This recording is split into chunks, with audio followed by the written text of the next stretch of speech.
UP की 8 सीटों पर अब तक 57.54% वोटिंग सपा ने लगाया काट में बूथ कैप्चरिंग का आरोप। 80 प्रत्याशियों के भाग्य ईवीएम में कैद। अमरोहा में मोदी ने राहुल अखिलेश गठबंधन पर उठाया सवाल। कहा, दो शहजादों की जोड़ी फिर फिल्म की शूटिंग कर रही है और इनका रिजेक्शन पहले ही हो चुका है। मुरादाबाद में 5 बजे तक 57.65% वोटिंग है। एसटी हसन ने वोटिंग की और रुचिया वीरा बोली है, समुदाय विशेष को परेशान किया जा रहा। सहारनपुर में 5 बजे तक का मतदान प्रतिशत 63.23%। बारिश के साथ ओले गिरे, धीमी पड़ी मतदान प्रक्रिया। रामपुर में 5 बजे तक 52.42% वोटिंग। अस्वार में ईवीएम खराब, पूर्व कैबिनेट मंत्री मुख्तार अब्बास नकवी ने डाला वोट। कैराना लोकसभा चुनाव के लिए वोटिंग 5 बजे तक का जो मतदान प्रतिशत है 58.68%। आप देख रहे हैं के न्यूज, खबरों का सारथी।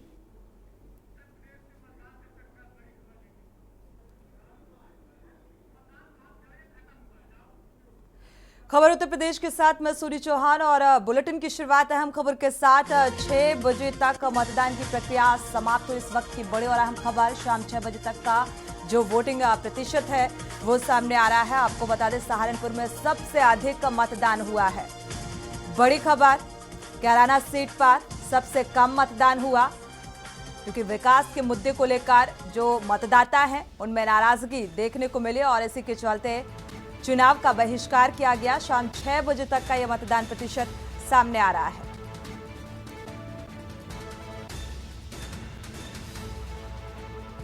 सबसे कम वोटिंग कैराना सीट पर। यूपी की 8 सीटों पर मतदान की प्रक्रिया खत्म हुई। शाम 6 बजे तक का मतदान होने थे और जो मतदान प्रतिशत है 57.54%। अब तक का जो 6 बजे तक का मतदान प्रतिशत सामने आ रहा है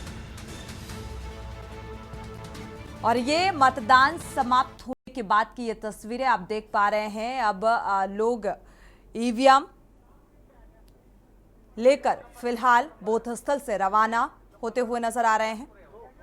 तो मतदाताओं ने फिलहाल आपको बता दें कि कई मंत्री और नेताओं की जो किस्मत है वो साख आज ईवीएम में कैद हो गई है।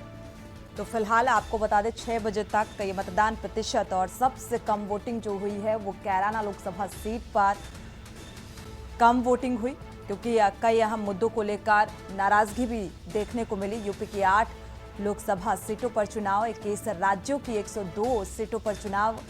आज पहले चरण का चुनाव संपन्न हुआ। मुरादाबाद से मोहम्मद नजर जुड़े हुए हैं।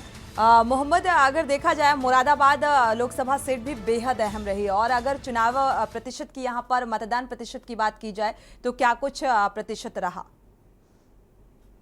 देखिए, अगर 5 बजे तक की अपडेट है तो 5 बजे तक रहा था लगभग 55% रहा था यहाँ पर।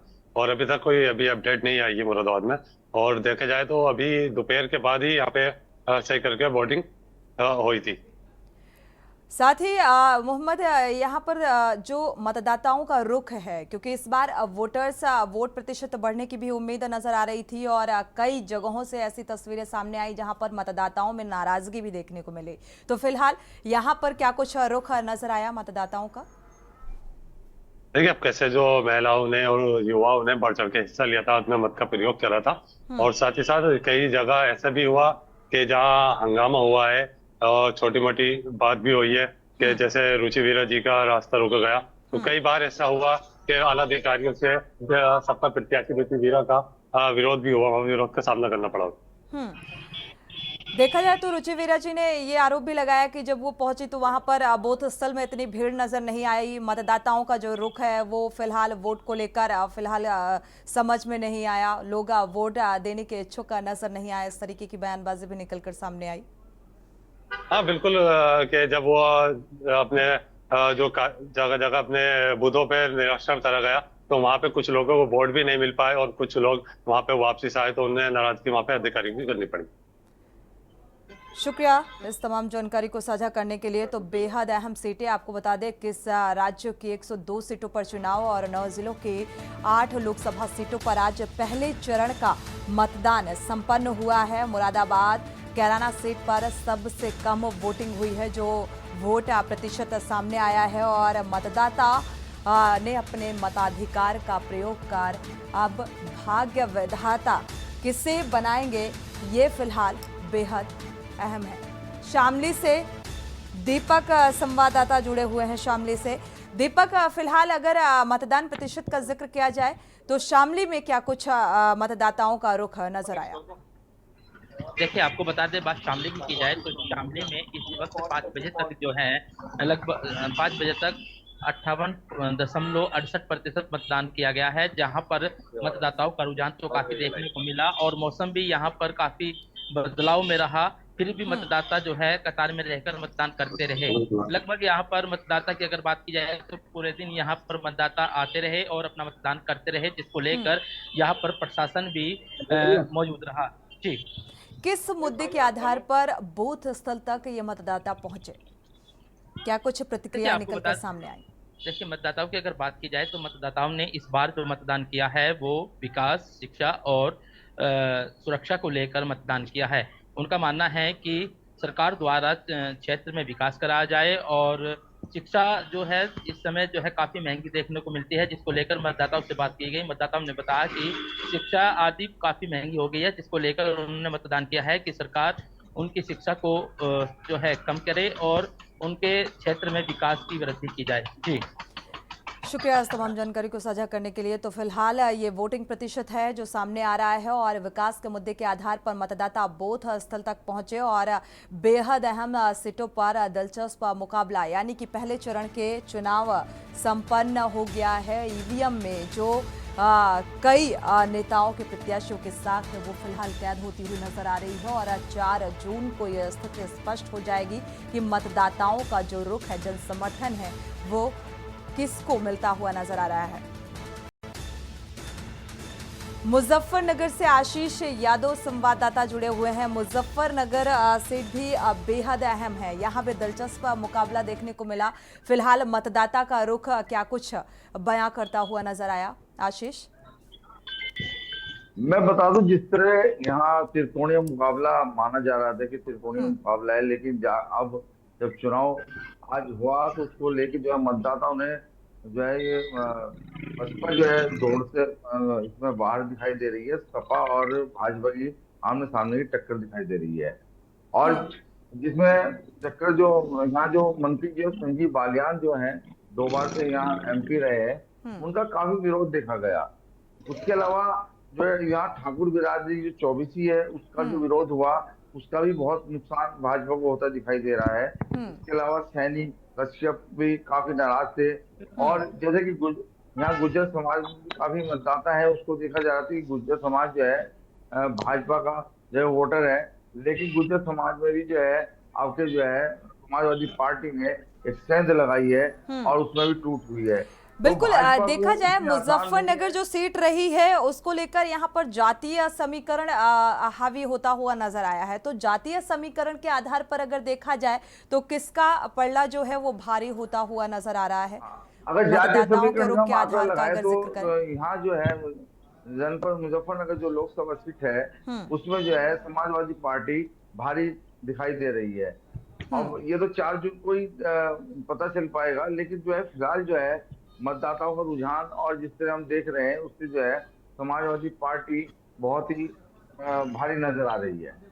जी, शुक्रिया इस तमाम जानकारी को साझा करने के लिए। तो फिलहाल मुजफ्फरनगर में अगर देखा जाए संजीवा बलियान और यहाँ पर भी एक कांटे की टक्कर, लेकिन असल मायने में क्योंकि सभी राजनीतिक दल हैं जो वो अपनी अपनी जीत का दावा करते हुए नजर आ रहे हैं, लेकिन मतदाता जो है वो फिलहाल किस ओर रुख करेगा ये स्पष्ट 4 जून को ही हो पाएगा। अभी फिलहाल पीलीभीत सीट का जिक्र कर लेते हैं। राहुल शर्मा ऐसी खबर पर जुड़े हुए हैं पीलीभीत का रण भी बेहद दिलचस्प रहा असल मायने में देखा जाए। जिस तरीके से यहाँ पर टिकट को लेकर वरुण गांधी को लेकर भी कई तरीके के सवाल निकलकर सामने आए और अब जो जितिन प्रसाद पर भारतीय जनता पार्टी ने भरोसा जताया तो क्या कुछ स्थितियां और क्या कुछ रुख नजर आ रहा है, क्योंकि विकास को लेकर लगातार सवाल पूछे जाते रहे हैं। जी आपको बताना चाहेंगे पीलीभीत में अभी 60% मतदान हुआ है और जिसको लेकर यहाँ पे त्रिकोणीय इलेक्शन देखने को मिल रहा है। एक तरफ जितिन प्रसाद भाजपा से हैं तो दूसरी तरफ सपा से भगवत शरण गंगवार है और बसपा से यहाँ से फूल बाबू है, अनीस है। और देखना ये होगा आने समय पे कि यहाँ पे किसकी हार और किसकी जीत होती। लगातार यहाँ पर बहिष्कार भी हुए हैं। लोगों ने यहाँ पर ग्रामीणों ने ये भी कहा है कि यहाँ पे विकास नहीं हुआ है लगातार।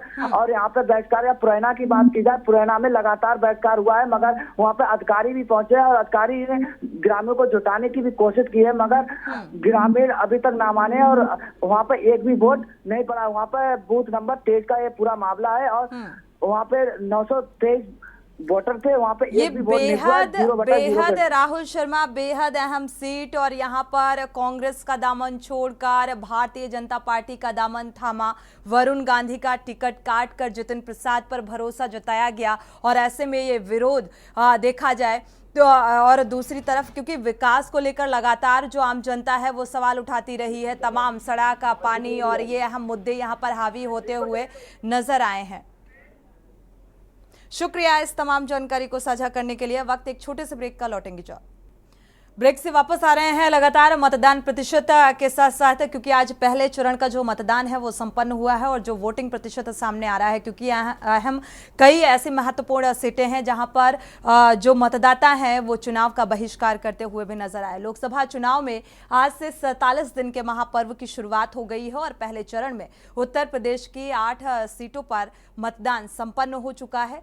करीब शाम 6 बजे तक यूपी में 57.54% मतदान हुआ और इनमें से सहारनपुर, कैराना, मुजफ्फरनगर, बिजनौर, नगीना, मुरादाबाद, रामपुर और पीलीभीत शामिल हैं और इन सीटों पर कुल 80 उम्मीदवार चुनावी मैदान में हैं। आज जिन 8 सीटों पर वोटिंग संपन्न हुई वो 2019 के चुनाव में बीजेपी ने 4, बसपा ने 3 और सपा ने 1 सीट पर जीत हासिल की थी और जिन दिग्गजों की साख दांव पर है यानी कि चुनाव में उम्मीदवार हैं उनमें से केंद्रीय मंत्री संजीव बलियान, यूपी सरकार में लोक निर्माण मंत्री जितिन प्रसाद, कैराना से सांसद प्रदीप चौधरी और नगीना से बीजेपी के ओम कुमार, बिजनौर से एनडीए समर्थित और आरएलडी उम्मीदवार चंदन चौहान का नाम शामिल है।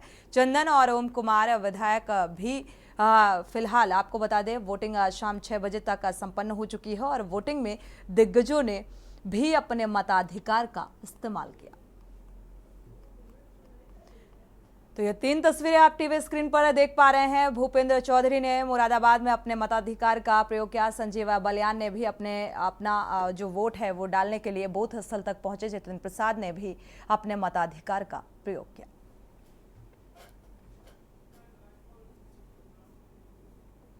खबर जालौन से है जहां सुहेलदेव भारतीय जनता पार्टी के राष्ट्रीय अध्यक्ष ओम प्रकाश राजभर का एक निजी कार्यक्रम में शामिल होने के लिए जालौन पहुंचे और ओम प्रकाश राजभर ने प्रेस वार्ता में कहा कि मोदी जी के अब की बार 400 पार वाली बात सच होगी। चुनाव शुरू हो चुके हैं, जब मतगणना होगी तो रिजल्ट सामने आ जाएगा। वहीं उन्होंने इशारे में बताया कि राहुल और अखिलेश दोनों हमारे सामने बच्चे हैं और हम उनके चाचा हैं। चाचा ज्यादा बड़ा होता है, बच्चे बच्चे ही होते हैं। देखिए वो दोनों बच्चे हैं, हम उनके चचा हैं, ठीक है ना। गए हों, हम जिला गिना दें, गांव गिना दें, बूथ गिना दें, हम ऐसे नहीं बोलते हैं। आज देश की सत्ता की पार्टी ओम प्रकाश राजभर भारतीय समाज पार्टी से समझौता की है, समाजवादी पार्टी समझौता की, तो कहीं ना कहीं कुछ है तब ना। बहुत सी पार्टियां घूम रही हैं देश में, ऐसा नहीं है। हम यहाँ आए हैं ना, हनुमान जी अकेले लंका गए थे ना, यहाँ कितने हनुमान हैं। सोशल मीडिया पे एक वीडियो वायरल हो रहा है जिसमें आपके पाठक जी बता रहे कार्यकर्ताओं को। नहीं, देखिए विपक्ष के पास कोई काम नहीं है। विपक्ष जीतने के लिए नहीं लड़ रहा है, वो सिर्फ क्रिटिसाइज कर रहा है। प्रत्याशी हाथ नहीं जोड़ेगा, घुटना नहीं टेकेगा, वोट नहीं मांगेगा तो कौन उसको वोट देगा? अगर ऐठन रख के जाए कोई वोट मांगे, है वोट दे देना, तो वोट देगा, दौड़ा लेगा घरवा से। समाजवादी पार्टी के प्रत्याशी जितेंद्र दोहरे आज अपना नामांकन करने के लिए पहुंचे और सपा अध्यक्ष अखिलेश यादव के चचेरे भाई जिला पंचायत अध्यक्ष अंशुल यादव मुख्य रूप से नामांकन में शामिल हुए। उनके साथ देवियापुर के विधायक प्रदीप यादव और सपा जिला अध्यक्ष प्रदीप शाक्या, कांग्रेस जिला अध्यक्ष मलिखान सिंह यादव और उम्मीदवार जितेंद्र दोहरे भी साथ में मौजूद रहे। इंडिया गठबंधन के अन्य बड़े नेता भी नामांकन प्रक्रिया में मौजूद रहे।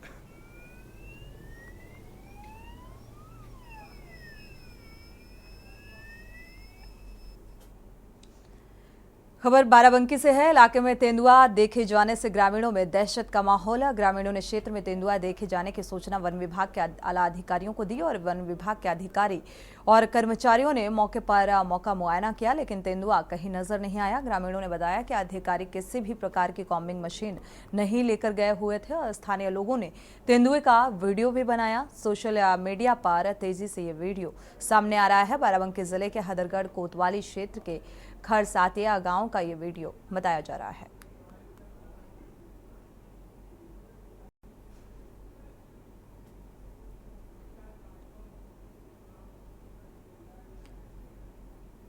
खबर लखनऊ से आपको बता दें, बीजेपी मुख्यालय में स्वतंत्र देव सिंह प्रेस कॉन्फ्रेंस की और कहा कि कई राजनीतिक पार्टियों ने बीजेपी को अपना समर्थन दिया है और इस दौरान कई पार्टियों ने नेताओं और बीजेपी की सदस्यता भी ली। अरविंद प्रजापति ने बीजेपी की सदस्यता ली और इसके अलावा राष्ट्रीय जनवादी पार्टी के हरिवंश सिंह चौहान, दिलीप चौहान, कैलाश निषाद भी शामिल हुए। पूर्वांचल मुक्तिनाथ मोर्चा के श्यामानंद महाराज भी बीजेपी में शामिल हुए और जेपीएस राठौर भी इस बीच मौजूद रहे।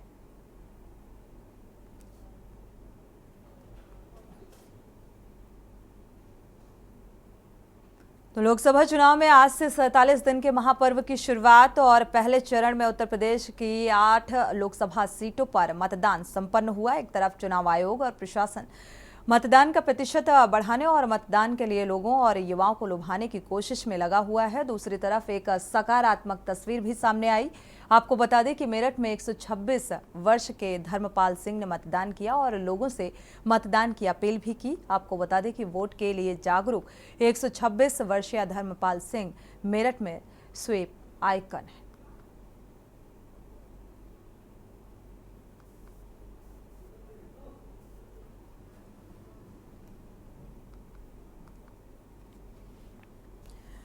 हनुमान जन्मोत्सव के शुभ अवसर पर कानपुर में कमला टावर स्थित सालासर बालाजी मंडल द्वारा भव्य कार्यक्रम का आयोजन किया गया। साथ ही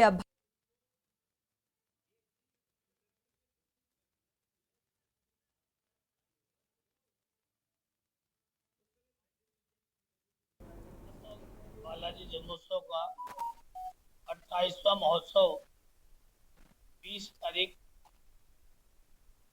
साय 5:30 बजे शोभा यात्रा नगर भ्रमण होगी, जिसके द्वारा इस शोभा यात्रा का शुभारंभ जगदीश जी महंत बालाजी धाम तीर्थ पंकी पड़ाव द्वारा होगा। शोभा यात्रा शहर के विभिन्न मार्गों से होते हुए मंदिर प्रस्थान करेगी और उसके बाद में 21 तारीख को मुंबई से आए हुए नम्रता करवा, गुड़गांव से आए हुए नरेश सैनी और दिल्ली से आए हुए लाभम अग्रवाल द्वारा भजनों की गंगा में कानपुर वासियों को पोथा लगाएंगे। और इसी बीच बहराइच से अहम खबर सामने आ रही है। देवारिया न्यायालय में आग की घटना। बार एसोसिएशन की लाइब्रेरी की छत पर यह आग लगी। देवानिया न्यायालय परिसर में लाइब्रेरी के शॉर्ट सर्किट से यह आग लगना बताया जा रहा है। अफरा तफरी का माहौल। सूचना पर पहुंचे मुख्य न्यायिक मजिस्ट्रेट और शिवेंद्र मिश्रा ने फिलहाल जायजा लिया। दमकल विभाग ने पहुंचकर आग पर काबू पाया।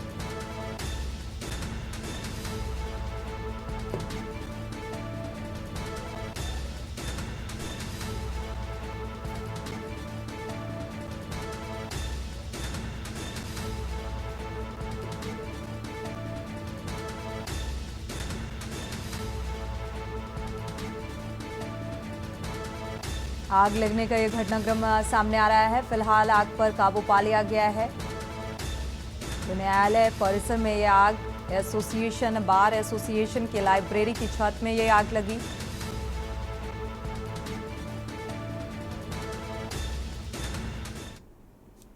फतेहपुरा में गेहूं की कटाई करते समय आग लगी। आग लगने से पूरे जो हार्वेस्टर है, ड्राइवर ने हार्वेस्टर से कूदकर अपनी जान बचाई। आग के तांडव से किसानों में कोहराम मचा। 22 बीघे गेहूं की फसल जलकर राख हो गई। कड़ी मशक्कत के बाद फिलहाल आग पर काबू पाया गया। मलवा थाना क्षेत्र के मुचवापुर गांव का ये मामला सामने आ रहा है।